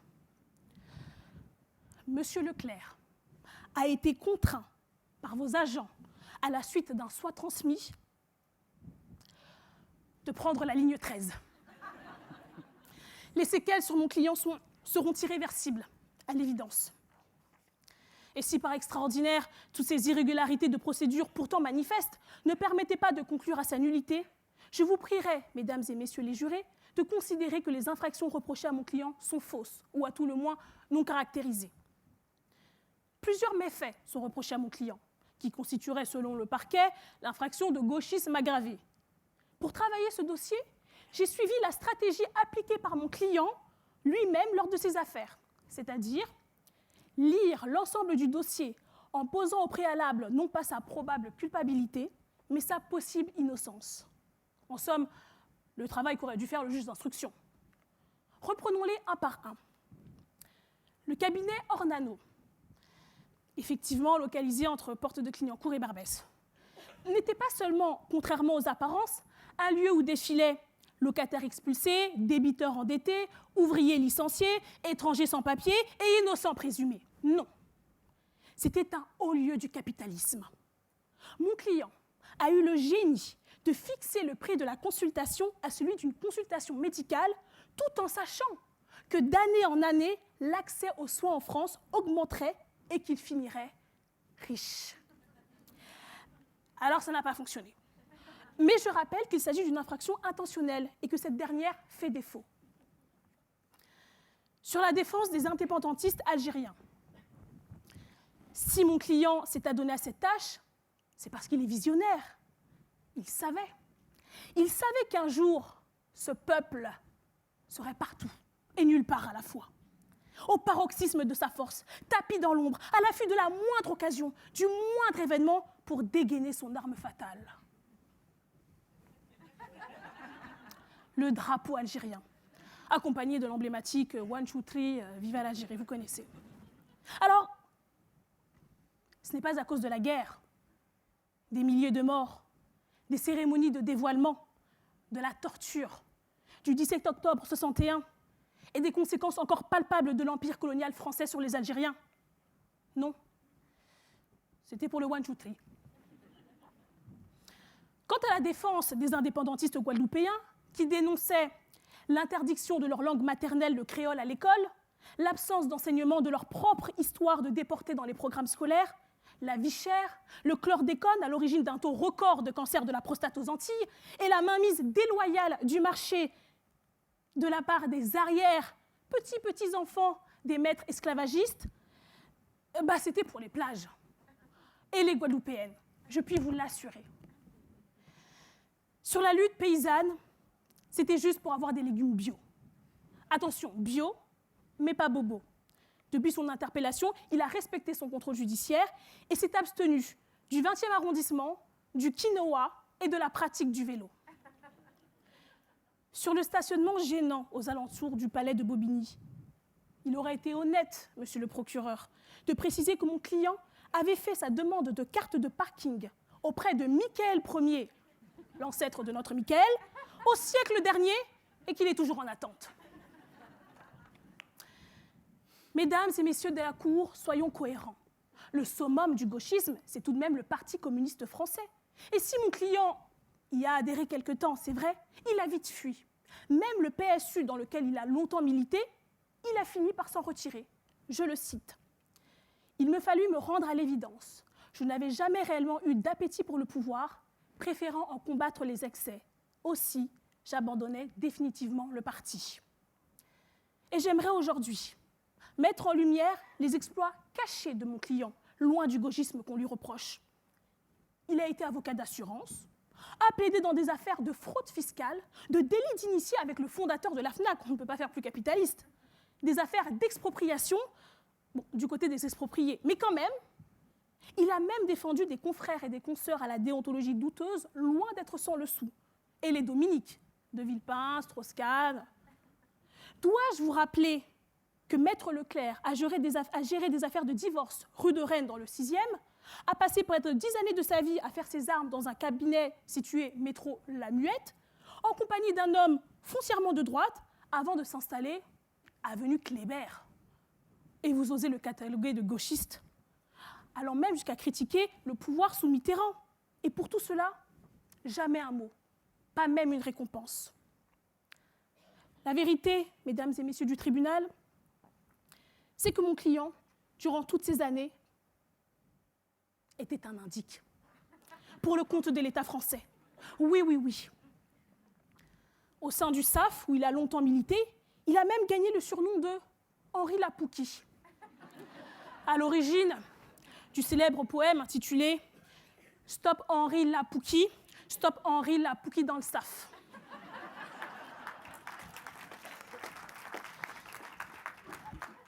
Il a même aussi intégré l'association ELENA, qui réunit les avocats de l'asile. Oui, mon client a plaidé pour les conditions de travail de ces derniers, pour leur permettre de défendre et de rendre de la dignité à ces hommes, ces femmes, parfois ces enfants, contraints de traverser le désert, l'esclavage, la Méditerranée, pour un peu de paix, un peu de respect, avant de se retrouver dans une petite tente Quechua à Porte de la Chapelle. Eh bien, c'était encore une mission d'infiltration. Oui, ça lui a permis de collecter des informations cruciales pour l'État. D'où le projet de loi immigration. Au revoir, collégialité. Bonjour, visioconférence. Merci qui? Merci Henri. D'ailleurs, concernant la prétendue défense des gauchistes, il a déclaré « Ce qui me motivait n'était pas la justesse de leur cause, mais l'injustice de la répression qui les frappait. » Ensuite, concernant la défense des petites gens aux comparutions immédiates, appelées flagrant délit à l'époque, des détenus de la prison Charles III de Nancy à la suite d'une mutinerie en raison des conditions de détention inhumaines et dégradantes, de la défense de la liberté de la presse, des étudiants manifestants de mai 68, des sans-papiers de la Goutte d'Or et de la présidence de la Ligue des droits de l'homme, je n'ai qu'une seule explication plausible. L'irresponsabilité pénale pour cause psychiatrique. On le sait, l'origine des actes commis par les plus grands criminels se trouve dans leur enfance. Monsieur Leclerc a grandi en banlieue. certes dans les Hauts-de-Seine, mais en banlieue quand même. L'expertise psychiatrique a révélé qu'il a été exposé quotidiennement durant des années à un stimuli sonore qui a pu impacter son discernement. Le RER-B. Né d'une mère catholique et d'un père athée, cela a nécessairement créé chez mon client une nature tolérante, malheureusement. Par ailleurs, peu le savent, mais ses 4 grands-parents étaient professeurs. Tous. Comment ne pas tomber à gauche dès le berceau avec ce patrimoine génétique? Comment? Et n'oublions pas que la première fois que le petit Leclerc a été confronté à la justice, c'était en octobre 1945, à l'âge de 11 ans. Un soir, son père rentre furieux à la maison. Pierre Laval, figure de la collaboration française, est exécuté après un simulacre de procès. Un tel événement marque forcément pour la vie. Il dira d'ailleurs, ce jour-là est entrée dans ma tête la conviction qu'il n'y a pas de justice sans respect du droit. Surtout quand on est amené plusieurs années plus tard à être le collaborateur de Alberno, l'avocat de M. Laval. Pas de hasard, que des rendez-vous. Sans oublier cet épisode traumatique durant sa jeunesse à la Sorbonne, où il se heurtera avec force avec un certain Jean-Marie Le Pen. Les mauvaises fréquentations ont également eu raison de lui. Michel Rocard, rencontré à la fac, Gisèle Halimi, une amie de lutte au sein du PSU, Michel Blum, avec qui il a été contraint de partager des locaux, Robert Badinter, compagnon des cours d'assises, ou encore a dénommé Jacques Vergès, ayant prêté serment en même temps que lui. Que de la mauvaise graine, n'est-ce pas? Ce qui vous a notamment conduit à déclarer lors du congrès des 100 ans de la Ligue des droits de l'homme cette phrase que par honnêteté intellectuelle, je me dois de citer. Des lois de police tiennent lieu dans notre pays de politique d'immigration. Nous ne saurions accepter que l'on fasse des étrangers les boucs émissaires de nos misères, que l'on transforme l'Europe en une sorte de forteresse qui serait assiégée par les pauvres du monde, que nous perdions notre âme sous la pression d'une extrême droite raciste et xénophobe qui attise la braise du désespoir et des peurs. Nous continuerons à résister à l'oppression dont sont victimes ces hôtes qui vivent avec nous. C'était en 1998. Et pour finir, sur la personnalité, un élément essentiel du dossier semble vous avoir échappé. Mon client est Gryffondor. Tout s'explique. S'agissant de la peine, j'avoue être un peu déçue que vous n'ayez pas requis la peine de mort. D'après mon client, plaider contre permet d'atteindre la quintessence de notre métier. Bon, on fera sans. Sur la peine d'amende, je tiens à rappeler à monsieur le procureur qu'on parle tout de même d'un pénaliste à la retraite, que je défends à l'aide juridictionnelle. La vérité, mesdames et messieurs les jurés, c'est que mon client n'est pas qu'un homme de parole, c'est avant tout un homme d'action. Parenthèse, La parole et l'action, itinéraire d'un avocat militant, édité chez Fayard et Hachette, disponible en format poche chez tous vos libraires, avec le code promo AIDARA21, recevez 93% de réduction disponible 24 heures. Je disais donc, en vérité, monsieur Leclerc, si vous êtes coupable d'une chose, c'est d'être un exemple pour toutes et tous dans cette salle. Vous représentez à vous seul tout un pan de l'histoire de France, l'histoire sociale, politique, judiciaire de notre Ve République. La Seconde Guerre mondiale, la guerre d'Algérie, mai 68, la disparition de la profession d'avoué, le fax, le passage en l'an 2000. Vous vous êtes illustré dans nombre d'affaires médiatiques. Lucien Léger, Pierre Auvernais, l'affaire du docteur Diallo de Poitiers, Richard Roman, l'éleveur de chèvres pour lequel vous êtes même fait malmener, l'affaire Omar Mathieu ou encore celle des bébés congelés, pour ne citer qu'elle. Vous vous êtes engagé au-delà de votre robe pour le peuple palestinien, le droit des résidents étrangers, la laïcité, la vraie, les ouvriers, les détenus. Comme confrère, vous avez fait avancer notre profession en étant un des précurseurs de la présence des avocats en garde à vue, en participant à des rapports parlementaires sur la justice pénale et les droits de l'homme, votre lutte contre la tarification basse de l'aide judiciaire. Et vous osez achever votre ouvrage en disant « Je n'ai voulu donner aucune leçon ». Effectivement, vous n'en avez donné aucune, car la leçon, monsieur Leclerc, c'est vous. Vous êtes Vous êtes un peu comme un principe de la 4ème République. Vous êtes particulièrement nécessaire à notre temps. Bref, vous êtes un thug, monsieur Leclerc. Et bien que votre dernière valse en cour d'assises n'ait pas eu le résultat escompté, laissez-moi vous rappeler les paroles d'un illustre auteur français. Ce qui compte, ce n'est pas l'arrivée, c'est la quête. Aurel San pour les profanes. Pour clôturer mon propos, j'aimerais vous rappeler votre propre définition de la profession d'avocat. L'avocat, c'est celui qui reste quand il n'y a plus personne, parce que la défense est nécessaire, parce que celui qui est jugé est un frère humain, et parce que ce qui importe, c'est que ceux qui jugent savent qu'ils condamnent un frère humain. C'est cette faculté de restaurer celui qu'on défend dans la famille humaine. Et ce soir, monsieur Leclerc, s'il n'en reste qu'un, je serai celle-là.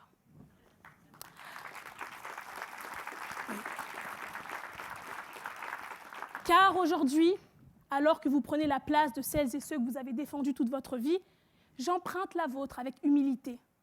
Cela semble imperceptible à l'œil nu, mais vous et moi, monsieur Leclerc, partageons nombre de similitudes. Nous avons tous les deux grandi en banlieue, dans le neuf. Comme vous, enfants, j'aimais les livres. Vous, dans la bibliothèque de Pépé, dans la maison du Limousin, et moi, la bibliothèque municipale Jules Vallès, en bas de la maison.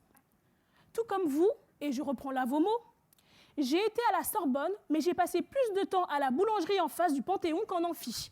Ce qui, comme vous pouvez le constater, fut mon cas aussi. D'ailleurs, Bouchra vous passe le salam. Comme vous, je suis secrétaire de la conférence. Alors ici, ce n'est pas Paris. Je n'ai pas été arrosée de commission d'office. Mais de champagne, je n'en bois pas. Comme vous, je me suis laissée embarquer dans une folle troupe de théâtre composée d'avocats du barreau, où les égos cohabitent difficilement mais sûrement. Comme vous, monsieur Leclerc, je suis malgré moi une militante de la première heure. Partout, tout le temps. Et comme vous, monsieur Leclerc, je crois au matin. Henri Leclerc, France Inter, le 23 août 2017. Je crois au matin. Je crois qu'il y aura toujours un matin. Je dirais même que c'est la seule chose à laquelle je crois. Je ne crois pas à la vie éternelle, non, je n'y crois pas. Mais par contre, je crois au matin. C'est-à-dire que je sais que quand le soleil se couche, il se lèvera le lendemain matin, et que l'aurore aux doigts de rose, comme dit l'Odyssée, chassera la nuit. Et ce n'est pas une croyance dans les lendemains qui chantent, non, non. J'y ai beaucoup cru, mais là-dessus, je sais qu'il faut être un peu plus raisonnable.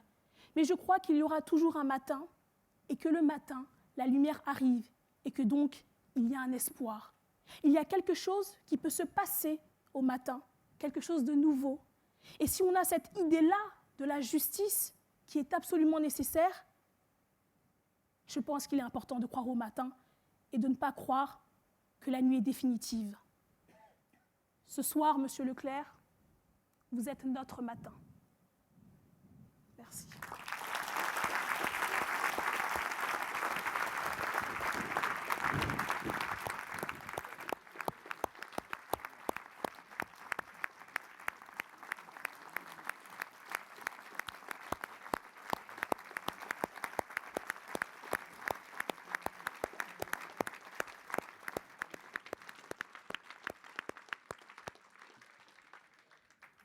Monsieur Leclerc, vous avez la parole.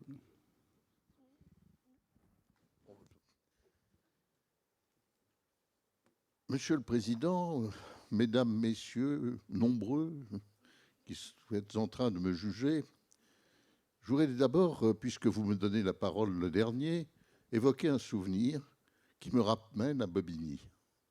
C'était là-bas, à la cité administrative, dans l'ancien lieu de la cour d'assises, ce lieu où nous étions quelquefois en difficulté. Je me souviens d'un jour où, au moment de parler, après avoir dit ce que je viens de vous dire, cette formule magique qui vide le trac de l'avocat, mesdames, messieurs, un train, un long train est passé sur la petite butte qui longeait le baraquement du tribunal. Ce train de marchandises était long, et on ne pouvait plus s'entendre. Et en même temps, est tombée brusquement de la grêle sur le toit en plastique ondulé. On ne pouvait plus s'entendre. Le président ne savait pas quoi faire. Moi, j'étais à ma place. Et puis finalement, le silence est revenu et j'ai pu parler. C'était formidable. Brusquement, ce long moment de silence avait ouvert la parole. Mais c'est une autre histoire que je voudrais vous raconter. Dans cette même cour d'assises, un jour, après avoir plaidé, dans ce moment un peu difficile qui suit la plaidoirie, où on ne sait plus très bien où on en est, où on se rassied, le président, comme il est normal, a fait ce que vous venez de faire. L'accusé a la parole le dernier. Monsieur, qu'avez-vous à dire à ceux qui vont vous juger? Mon client a réfléchi quelques secondes et il a dit: je dois vous dire que mon avocat m'a convaincu que j'étais innocent. Et évidemment, la salle a réagi comme vous venez de le faire. Je n'ai pas ri. Je ne trouvais pas ça drôle du tout. Mais c'était comme ça. Sic transit gloria mundi, c'est les drames des fins de plaidoirie. Bon. J'y suis beaucoup allé d'ailleurs dans ce tribunal, dans cette baraque. Mais arrivant ici à Bobigny, je veux quand même vous dire la profonde émotion que j'ai eue en arrivant. Parce que j'ai revu mon vieux camarade, mon vieil ami, mon vieux confrère, Claude Michel. Nous avons fait bien des combats ensemble. Et je me souviens encore du jour où il a créé le barreau de Bobigny. Nous en parlions. Il m'expliquait ce que vous disiez tout à l'heure, monsieur le bâtonnier. Eh bien, je constate qu'il a fait quelque chose de formidable et je le remercie pour cela et je lui dis que je suis heureux de l'avoir revu. Pour le reste,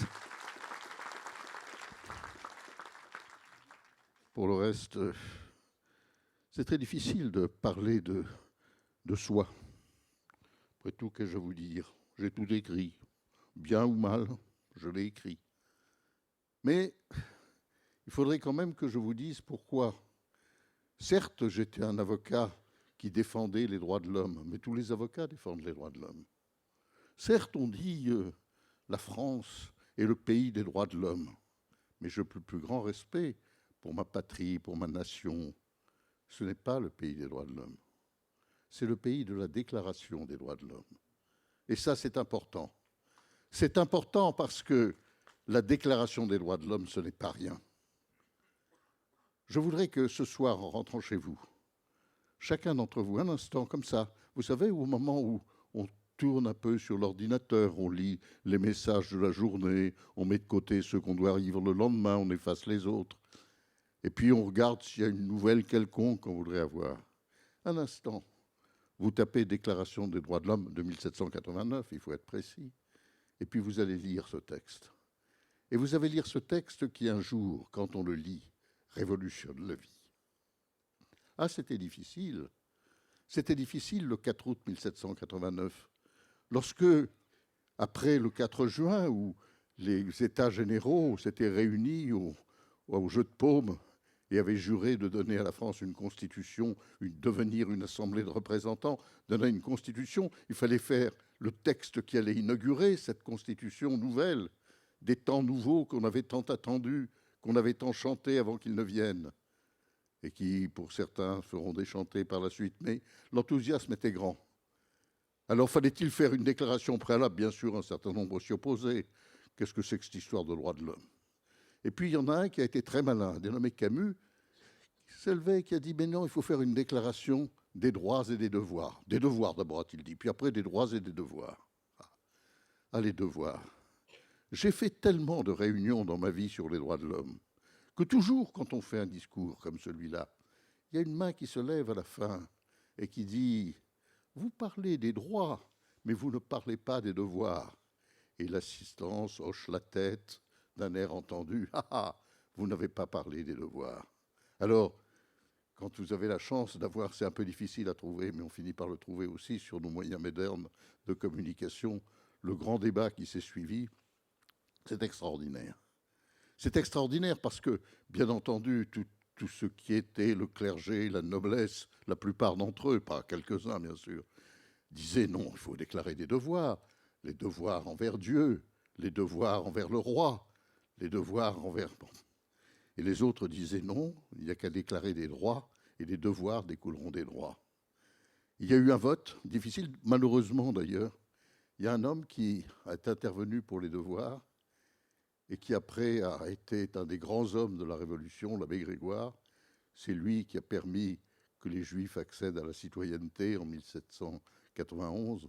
C'est lui qui a contribué énormément à l'abolition de l'esclavage, la première, le 16 Pluviose en 2, ce jour où Danton montait à la tribune et disait « Jusqu'à ce jour, nous n'avons déclaré la liberté que pour nous-mêmes. Aujourd'hui, je le proclame. Et les générations suivantes nous en seront reconnaissants. Je proclame la liberté universelle. » Il fallut attendre 5 ans pour que Bonaparte, pour faire plaisir à son épouse, propriétaire d'esclaves, ne rétablisse l'esclavage pour encore plus de 50 ans. Mais finalement, donc ce 4 août 1789, l'Assemblée se décida. Mais les votes étaient confus. Alors, on décida pour la première fois, cette idée étonnante, de faire un vote par assis et debout. On fit le vote et il y en a eu 570 pour les droits et 530 pour les devoirs. Et voyez-vous, je trouve que c'est essentiel. Oui, la déclaration est celle des droits de l'homme. Oui, c'est une déclaration qui certes dit qu'elle est destinée à rappeler aux hommes les droits et les devoirs. Car quels sont les devoirs ? Les devoirs, c'est de respecter les droits. Cette idée était extraordinaire. Alors cette déclaration des droits de l'homme, vous savez, les hommes naissent et demeurent libres et égaux dans le droit. Les droits imprescriptibles, la liberté, la propriété, la sûreté, la résistance à l'oppression, qu'on oublie parfois. Ah, monsieur l'avocat général, monsieur le procureur, je n'ai pas bien vu si vous étiez rouge ou noir. Et qu'importe. Il est évident que vous avez quand même quelque chose qui fait que vous n'aimez guère qu'on résiste à l'oppression. Au fond, ce que vous m'avez reproché, c'est de résister toute ma vie à l'oppression et de défendre la liberté. Quand je dis la liberté, c'est les libertés. Après avoir voté le fait qu'il ne différait que les droits, il ne restait plus qu'une chose à faire aux représentants de la nation. Le 4 août 1789, ils votaient le soir même l'abolition des privilèges. Alors, voyez-vous, cette déclaration des droits de l'homme, avec un certain nombre de choses essentielles, la liberté de chacun s'arrête comme celle des autres. Le fait est que l'essentiel, c'est de respecter les droits des autres. Et puis surtout, des formules comme celle-là, on ne peut empêcher de faire que ce qui est interdit par la loi. Et nul ne peut être contraint de faire ce qu'elle n'interdit pas. Essentiel, fondamental. C'est ça la vie. C'est ça la vie en société. Prenez tous ces articles, tous ceux dont nous nous servons tous les jours. Cet article 7, moi je m'en suis servi toute ma vie. Cet article 7 qui dit que nul ne peut être accusé, arrêté ou détenu que dans les cas prévus par la loi et selon les formes qu'elle a prescrites. Ah, vous souleviez, mon cher avocate, ma chère avocate, vous souleviez tout à l'heure le fait que des formes n'avaient pas été respectées. Eh bien oui, je me suis battu toute ma vie pour qu'on respecte les formes, parce que je pense que la forme est gardienne de la liberté. Et puis l'autre, nul ne peut être condamné qu'à des peines strictement et évidemment nécessaires. Mais c'est ce que nous avons fait toute notre vie, de vouloir que les peines soient strictement et évidemment nécessaires. Nous savons bien qu'il y a des peines. Nous savons bien que chaque temps, chaque société trouve les peines. Certes, nous avons progressé. Oh, peu, mais quand même. On a aboli l'éclat des supplices en 1791. Certes, on a aboli la peine de mort en 1981. Qu'est-ce que nous avons voulu nous battre pour cela? Certes, mais il reste quoi? Est-ce qu'elles sont strictement et évidemment nécessaires, ces cellules de la prison de Fresnes, où les hommes se mettent un masque la nuit pour dormir, non pas pour se protéger du virus, mais simplement pour que les petites bêtes qu'ils roulent par terre autour de le matelas n'entrent pas dans leur nez. Est-ce que nous pouvons accepter cette description qui est faite des prisons par quelqu'un, et je me félicite qu'elle y soit, la contrôleuse générale des lieux de privation de liberté? Est-ce que notre société condamne les gens à des peines strictement et évidemment nécessaires quand on les envoie là?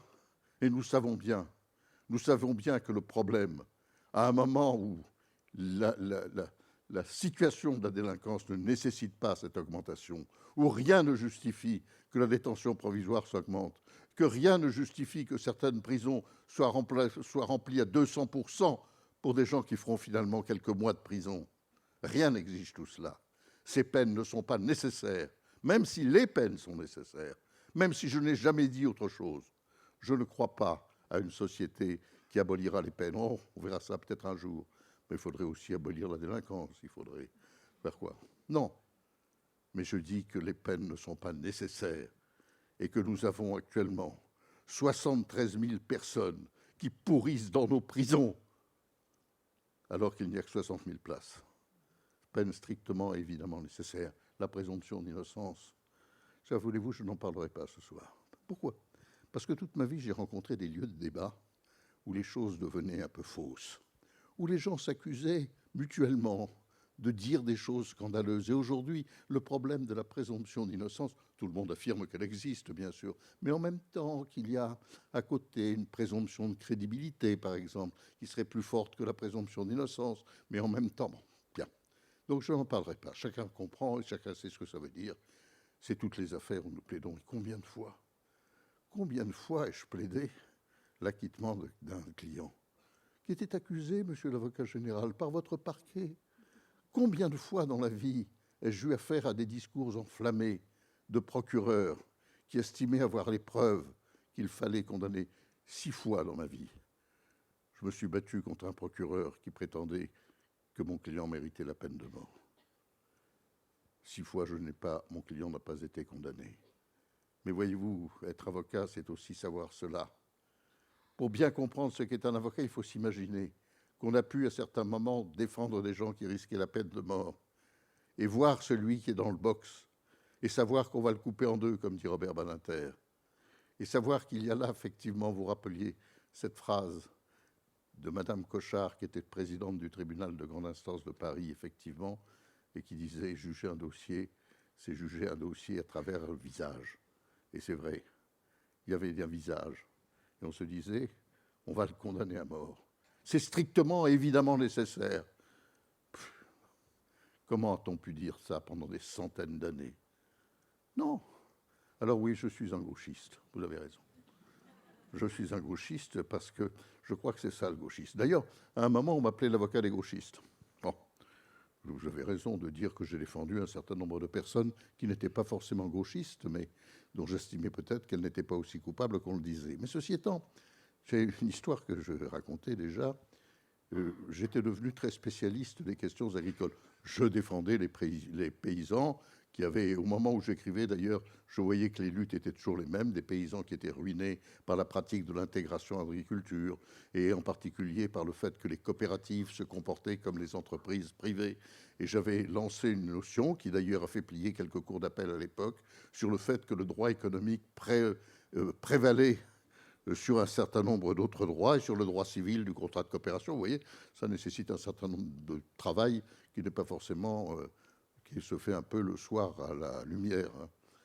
Et ayant plaidé contre un bâtonnier en province, qui plaidait pour cette coopérative, et ayant plaidé assez longtemps, et finalement, il m'a raccompagné à la gare, il était très gentil, il m'a dit... On voit que vous avez le temps de travailler vos dossiers à Paris quand même. Nous, on travaille à la chaîne, on ne peut pas... Oui, évidemment, vous avez des emmerdeurs, comme votre homonyme, le gauchiste. Alors, bon, évidemment, ça m'a fait rire. Et il a ri aussi. Il a compris, effectivement, qu'on pouvait avoir des personnalités un peu ambiguës. Mais enfin, qu'est-ce que nous avons à sauver aujourd'hui? D'abord, je voudrais qu'on sauve l'oralité. L'oralité est menacée. Vous savez, rassurez-vous, je me défends. L'oralité est menacée. au point que les 5 magistrats qui vont remplacer les jurés, enfin, on fait des petites étapes, hein, mais on sait très bien où on va. On va en finir avec le juré populaire. Le fondement du jury, c'était le principe de l'intime conviction, c'est-à-dire d'une conviction qui se fait par le développement à l'audience de tout le dossier. Rien n'est permis d'autre. On ne peut lire une partie du dossier qu'en disant « Attention, sur ce point, nous lisons une partie du dossier ». Il faut que tous ceux qui sont dans l'audience aient entendu la même chose, et le public aussi. Et donc le débat est complètement public, complètement contradictoire, complètement oral. Et là, effectivement, il y a cette définition magnifique de l'intime conviction, qui n'est pas du tout, comme certains le pensent, une impression, mais qui est une profonde conviction fondée sur la conscience et la raison. Ce sont les textes eux-mêmes. Et ça, les 5 magistrats qui vont composer les cours départementales vont avoir la communication du dossier à l'avance. Et au fond, le jugement des cours d'assises va devenir un jugement correctionnel. C'est important parce qu'on va raccourcir les débats. Et moi, je me dis que toute ma vie a changé. Oh, certes, il y a eu des débats, tant de débats. J'en ai fait tant. De quoi se souvenir, tenez. J'ai toujours dit d'ailleurs qu'un procès se gagnait au débat et que la plaidoirie était nécessaire. Mais c'est l'aria qui ponctue l'opéra. Vous savez, l'aria, mais il y a à côté le récitatif qui permet de tout comprendre, et l'aria va se griser. La plaidoirie, c'est cela. Et il est évident que le débat est essentiel. Alors, le dossier écrit, le dossier préalable. J'ai tant et tant de souvenirs que vous pourriez me juger demain matin, comme je l'ai vu dans certaines cours d'assises, à 5 ou 6 heures. J'en aurai peut-être fini, mais enfin, pour l'instant, je vais être plus court. D'ailleurs, je vous parlerai dans un instant de la longueur de l'orateur. Mais dans les débats, j'ai connu tellement de choses. Tiens, je pense à l'instant à mon vieux camarade, Jean-Louis Pelletier, avocat extraordinaire, qui est mort depuis 10 ans ne reconnaissait plus personne, pas plus moi que mes amis. Il disait « Bonjour, monsieur ». Et mon vieil ami Pelletier, qui vient de mourir, j'avais tant et tant de souvenirs avec lui. C'était un avocat extraordinaire, qui défendait les pires brigands, et qui les défendait toujours avec cette fermeté, cette générosité, cette chaleur du cœur. Et j'ai un souvenir extraordinaire, qui est très caractéristique d'ailleurs, de ce qu'était la justice de l'époque. Nous étions au tribunal à la cour d'assises de Bobigny, donc dans la salle de ce baraquement, je dirais d'une certaine façon, mais qu'on aimait bien. Et dans ce baraquement, il y avait un expert psychiatrique, qui venait pour raconter la psyché des... À l'époque, il y avait 2, on en désignait d'ailleurs 2, parce que on avait voulu au départ en désigner un par l'accusation, un par la défense. On avait dit c'est pas sérieux. Il en avait été 2 désignés par le juge d'instruction. Je crois que je n'ai jamais vu les 2 experts désignés être en désaccord. Non. Alors il faisait un rapport, et nous avions une bande de malfrats qui avaient attaqué des banques et tiré quelques coups de feu, et il parlait du client de Pelletier. Il disait à Pelletier, ben voilà, il a statué, bon, en gros, ce type est parfaitement, il n'est pas dément, c'était le terme à l'époque, il est parfaitement normal, mais vraiment, il est très dangereux.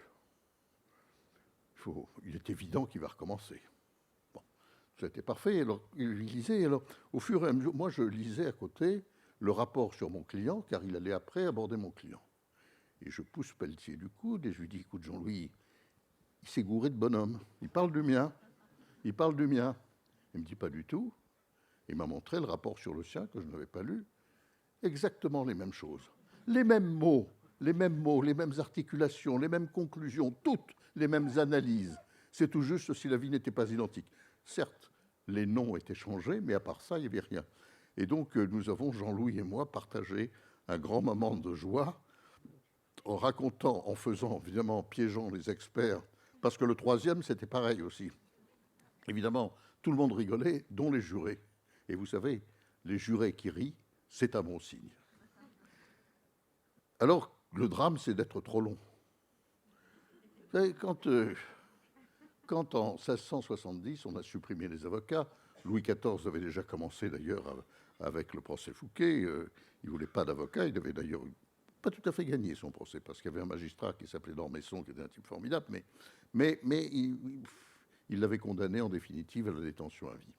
Et puis en 1670, on fait une commission formidable avec Colbert et Pussort, et ils interrogent le premier président Lamoignon, celui qui avait je ne sais combien de rangs de rubans autour de son chapeau, et qui dit, mais attendez, il faut laisser les avocats. Il dit, c'est une vieille loi, plus vieille que toutes les ordonnances, c'est une loi du droit naturel, dit le premier président. On s'en fiche, on supprime les avocats. Mais, alors il n'y a plus l'orateur. Il n'y a plus que les orateurs qu'on connaissait dans les plaideurs, par exemple. Bon, il n'y a plus d'orateur. Le procès se termine en secret. Mais alors, l'éloquence existe toujours. C'est la grande période de l'éloquence religieuse. Alors là, je vous parle de la longueur des procès. Le premier, évidemment, c'est Bossuet. Bossuet tue Saratro, personnage extraordinaire qui improvisait, dit-on, ses oraisons funèbres, mais l'écriture m'en paraît quand même trop parfaite et trop musicale pour qu'elles aient été totalement improvisées. Mais c'était extraordinaire. Madame se meurt, Madame est morte, Vanitas, Vanitatum, et Omnia Vanitas, c'est magnifique. Et puis après lui, il y a eu Bourdaloue. Paraît-il très grand orateur lui aussi. Je n'ai jamais rien lu de lui, je le dis. Mais il arrivait à faire des oraisons, des sermons ou des oraisons prudentes qui duraient 2 heures, voire 2 heures et demie. Et là, il a donné son nom à 2 choses. Mais en fait, ce n'est pas tout à fait lui. Mais il a créé 2 objets. Le Bourdaloue et la tarte Bourdaloue. La tarte Bourdaloue, c'est simplement qu'il a donné son nom à une rue où un pâtissier a inventé cette tarte. Laissons cela de côté. Par contre, le Bourdaloue me paraît intéressant. Qu'est-ce que le Bourdaloue ? Bien, le Bourdaloue, c'est un petit pot ovale, avec un peu plus affilé d'un côté que de l'autre, mais avec large. Et le Bourdaloue, c'est destiné au discours trop long de M. Bourdaloue. Et ce pot de chambre, les dames l'emmenaient avec elles, peut-être se le faisaient-elles amener par leurs dames de compagnie, et elles le mettaient sous leur crinoline, et, chose extraordinaire, rappelle-t-on à l'époque, il paraît que les culottes des dames étaient ouvertes par devant. Et donc, la miction se faisait, le pot se remplissait, et une dame de compagnie venait, prenait le pot et allait le mettre à la porte de l'église. Eh bien, c'est le Bourdaloue. Et si vous allez chez un antiquaire et que vous lui demandez un Bourdaloue, le Bourdaloue, c'est la conséquence de la longueur des discours de M. Bourdaloue, l'évêque Bourdaloue. Alors, après, il y avait des rubans. Après, le troisième, mais là, c'était le temps de Madame de Maintenon. Le roi était plus sérieux. Et il s'appelle Massillon. Et Massillon était un personnage extraordinaire. Et vous savez qu'à l'époque, si vous prenez les discours de Bossuet, vous le voyez, à cette époque, les orateurs se prenaient un peu pour les prophètes de la Bible. Donc, ils faisaient la leçon au roi. Et Bossuet, comme Bourdaloue, faisait la leçon au roi en rappelant qu'il avait des devoirs, etc. Évidemment, quand vous lisez ce que faisait Bossuet, ce sont des exercices un peu tristes de flagornerie. Ce n'est rien d'autre, mais brillant, mais des organismes de flagornerie. Et puis alors, Massillon, le roi vient le voir, et nous allons avoir là toute la définition de ce qu'est l'éloquence. À quoi elle sert ? Le roi lui dit, mon père, j'ai entendu beaucoup d'orateurs, évidemment. Il avait entendu l'oraison pour la mort de madame, l'oraison pour le Grand Condé, etc. Et ils m'ont rendu très content. Et vous m'avez rendu mécontent de moi-même. Et je dis que c'est la définition même de l'éloquence. C'est-à-dire que Massillon avait réussi à faire honte au roi qui le reconnaissait. Et au fond, c'est cela que nous faisons. Qu'est-ce que nous faisons ? Bien sûr, je le disais il y a un instant, dans le procès, c'est l'articulation, c'est la discussion des charges, c'est bon. Mais en même temps, c'est la nécessité de convaincre. Pour convaincre, que faut-il ? Est-ce qu'il faut être en colère ? Parfois. Parfois, mais Est-ce que le juge est sensible à la colère de l'avocat? Il faut que l'avocat soit très fort. Il faut que la menace sur l'honneur du juge soit très mise en cause. C'est quasiment impossible. Alors que fait l'avocat? Il essaye de trouver ce qui peut convaincre le juge, certes. Il y a les règles extraordinaires de la rhétorique, le logos. Alors le logos, c'est très important, c'est l'intelligence. Mais le pathos, qui a pris mauvaise figure, c'est l'émotion. Et l'éthos, c'est la séduction. Et au fond, ces règles sont peu de règles. L'important, c'est de convaincre. Faut-il être convaincu? Ça, c'est très difficile. Moi, personnellement, je suis obligé d'être convaincu. Un soir, rentrant à mon cabinet, j'étais furieux. Un client avait été condamné à 10 ans. On en craignait beaucoup plus. Et j'étais quand même furieux. Je disais, c'est trop ou trop peu. Et puis, de toute façon, il est innocent, etc. Alors, mes associés, quand même, me disent, écoute, Henri, on connaît le dossier, on a jeté un coup d'œil dessus. Comment a pu croire que ce type était innocent? Et je répondais, si, je l'ai cru. À un moment, c'est quand j'ai plaidé. Et ça, c'est le propre de ce que nous faisons. Nous nous convaincons nous-mêmes. Et nous voulons faire partager notre conviction. Quelquefois, au fond, on n'est pas convaincu, mais tout notre être se résume dans cette possibilité de faire une convention, une conviction pour celui auquel on parle. Il y a un procès très célèbre et formidable qui est le procès de Socrate. Vous savez, quand Socrate est poursuivi, il a affaire, tout le monde lui dit, mais il faut prendre comme les autres un logographe. Le logographe, c'était un avocat on n'avait pas le droit à un avocat. L'ailier qui se réunissait, il y avait 3000 Héliastres, on en tirait 400 au sort, et elles se réunissaient, et ils allaient voter par oui ou par non. Est-il coupable, est-il pas coupable? Et Socrate, il se défend lui-même, évidemment. Et il dit, il a ce que Cicéron appellera la captio benevolentia, c'est-à-dire qu'il veut les séduire. Il commence par les séduire. Et il leur dit, vous savez, mes adversaires ont dit que j'étais éloquent. C'est pas vrai. Moi, je suis pas éloquent du tout. Je suis pas un jeune homme. J'ai 70 ans. Je peux pas vous séduire. Puis je parle très mal. Je suis un très mauvais orateur, me dit-il. Il y a quelque chose. Je dis la vérité. Merci beaucoup. Merci, Monsieur Leclerc. Merci. J'ai fini.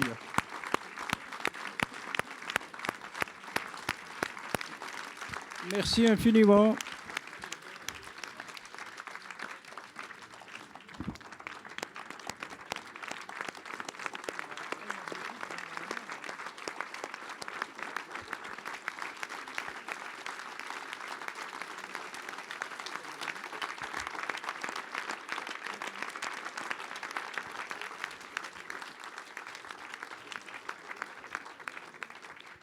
Monsieur Leclerc, dans sa grande clémence, le tribunal a décidé de ne pas prononcer de peine à votre encontre et tient à vous remercier vivement d'avoir prêté votre concours au bon fonctionnement de la justice.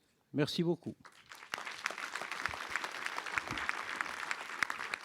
Nous allons, si vous le voulez bien, passer donc à la remise des prix à nos lauréats, donc avec la remise du premier prix à Maïmouna Haïdara, que j'aurai donc le plaisir de remettre.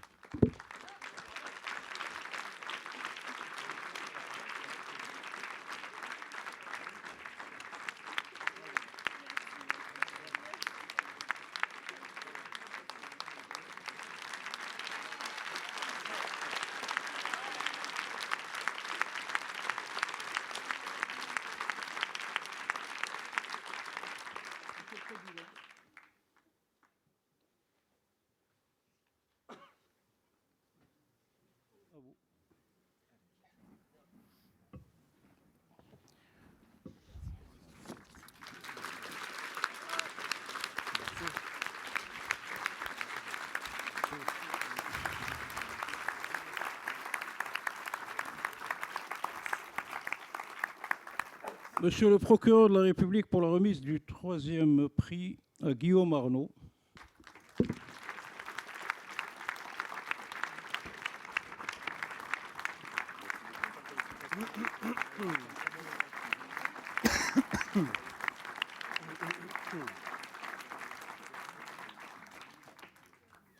Madame le bâtonnier élu pour la remise du 4e prix à notre confrère Antonin Paillet. Qui n'est pas là. Avancez, avancez, avancez. Allez devant la scène pour la photo. C'est pas lui. D'accord. J'avais oublié. Et cher Claude, monsieur le bâtonnier Claude Michel, pour la remise du dernier prix à Jean-Baptiste Leclerc.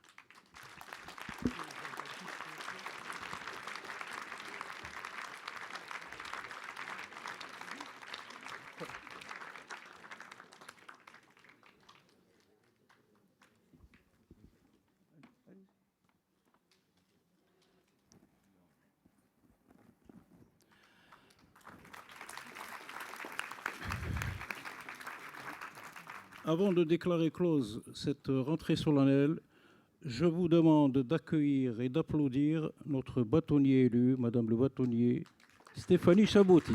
Ce n'était pas prévu. Je sais que cela n'était pas prévu, mais je tenais absolument à le faire. Nous avons maintenant à la tête de notre barreau une bâtonnière remarquable. Nous n'avons pas de tradition de passation du bâton, mais c'est avec beaucoup de cœur et de sincérité que je l'appelle à mes côtés. Voilà. Monsieur le bâtonnier, cher Amine, merci d'abord pour ces 6 mois au cours desquels j'ai beaucoup appris à tes côtés. Tu as eu à cœur de faire que cette passation soit le plus fluide et d'ouvrir vraiment tous les dossiers de manière à ce que nous puissions travailler de concert pour l'ordre et que je puisse le faire après. C'est quelque chose qui est indispensable, je pense.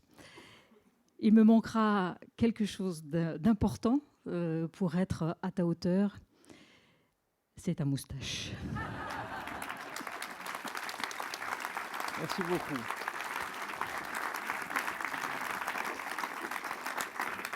Alors, juste un petit mot pour remercier les sociétés partenaires dans l'organisation de cet événement. Je tenais à le faire. Ils nous ont beaucoup aidés. Donc, les sociétés ADAPS, AGTEC, Alpha Dial, Forward, Coesio, Lexbase et la société de courtage des barreaux. Donc, vraiment, merci d'avoir été présents parmi nous. À mes confrères du barreau, je vais vous dire en toute simplicité, je vous aime. J'ai été très honoré d'avoir été à la tête de notre barreau et de vous avoir représenté. Et je vous invite à présent à passer donc dans les salons qui sont juste derrière l'auditorium. Très belle soirée et merci d'avoir été parmi nous. Et bon match!